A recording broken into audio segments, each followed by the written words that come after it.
All right, so this book that I'm going to talk to you about today is not exactly a young adult book or even a middle grade book. It's actually really an adult book, but I think that it'll appeal to a lot of our young adult kids, the junior high and high school kids.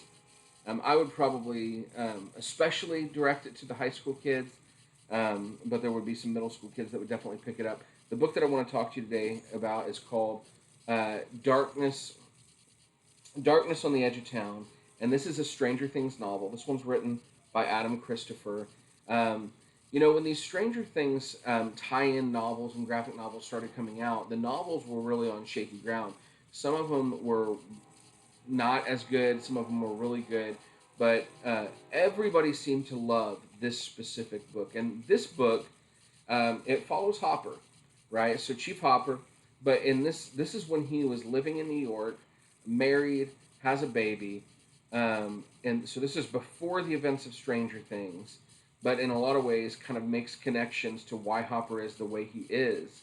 When we get to Stranger Things, there he is a detective, and there is a serial killer on the loose, and there is a major blackout in New York, and this is a kind of dark mystery, detective story kind of book following Hopper as he's trying to unravel the case, to balance his work and home life, and to make sure that his family is safe and protected.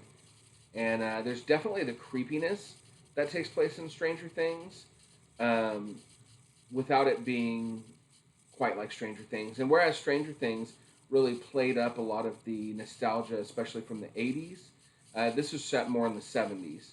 So, highly recommend Darkness on the Edge of Town by Adam Christopher. Great way to get to know Hopper a little bit more before Stranger Things Season 4 comes out, which hopefully the pandemic has not delayed too much because I know I am a huge Stranger Things fan.